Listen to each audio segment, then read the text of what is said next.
While watching a figure skating competition, some of you may wonder after a program, how exactly did the judges come up with those scores?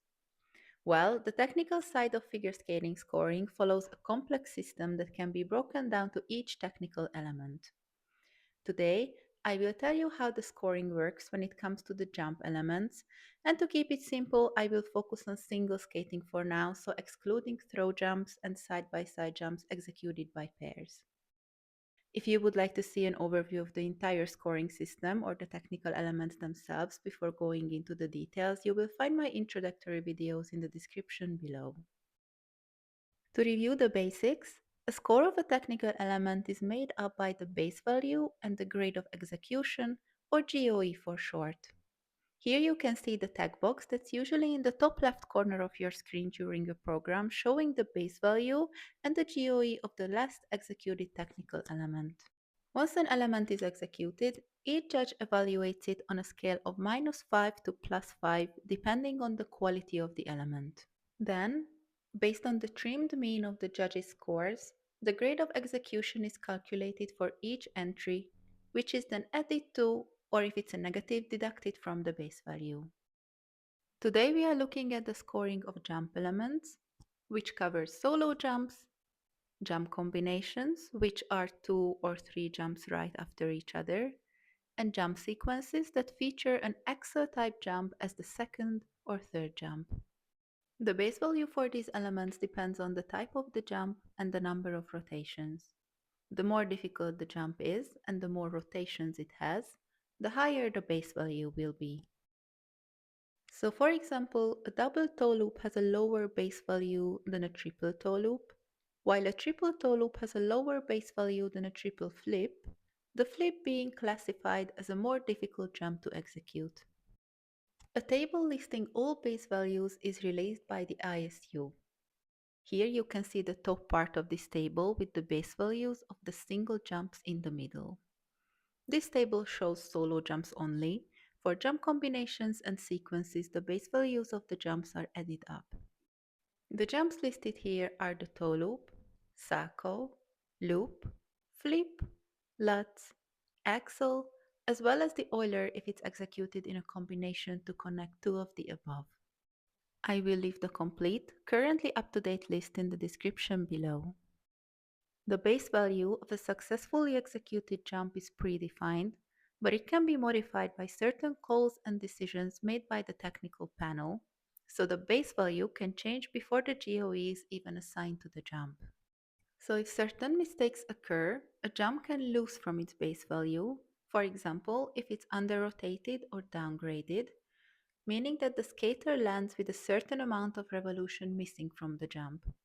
This would be between a quarter and half of a revolution missing in case of an under rotation, and more than half of a revolution or even more missing in case of a downgrade. In addition, a cheated takeoff, so a clear forward takeoff or a backward takeoff for an axel type jump, will also be called as a downgrade. Another mistake would be a takeoff from the wrong edge. This is relevant for the flip and lutz jumps, where the takeoff must be from a backward inside or backward outside edge respectively.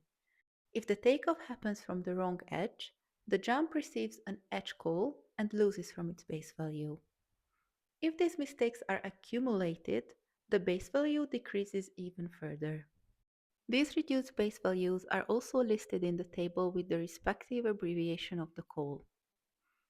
In addition, the first repetition of a solo jump in the free skate also results in a base value reduction of 70% if the repeated jump is not in a combination. Finally, a jump entry or any other technical element can also be invalidated. In this case, it will be given 0 points.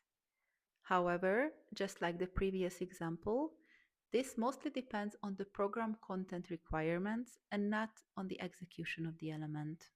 And while it's not deducted from the base value directly, I would like to mention here that a fall, marked by an F, also results in a loss of points, which is deducted from the final segment score. The base value of a jump element can also be raised by 10% if it's executed in the second half of the program. This is now restricted to one jump entry in the short and three jump entries in the free program. Moving on to the GOE. Once an element is executed, the judges assign the grade of execution or a scale of -5 to +5 depending on the quality. Based on these numbers, the GOE is calculated and applied to the base value. As mentioned earlier, the GOE can be either positive or negative, so it can add or deduct points from the base value. The judges do have a certain amount of freedom when it comes to assigning their GOE to an element. However, there are also certain guidelines that they need to follow. These are published and updated in ISU communications. I will now summarize the latest set of guidelines that were published before the 2025-26 season.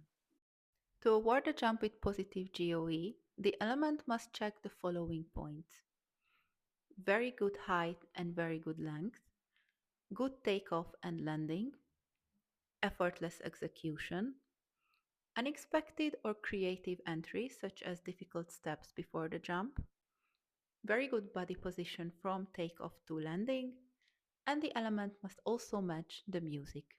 The rule of thumb here is that the judges reward each bullet point achieved by raising the GOE by 1, but they do put even more focus on the first 3 bullet points highlighted in bold, as they all must be present in order for the jump to receive the highest GOE options of +4 or 5.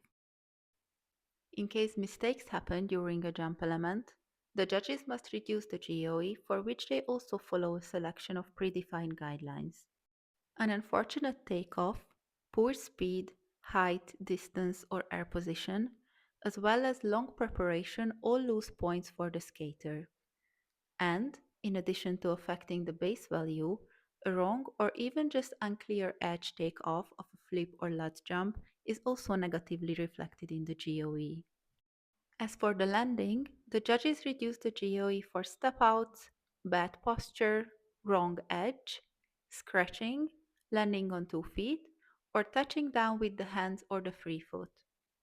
A jump missing rotation of any degree is also penalized.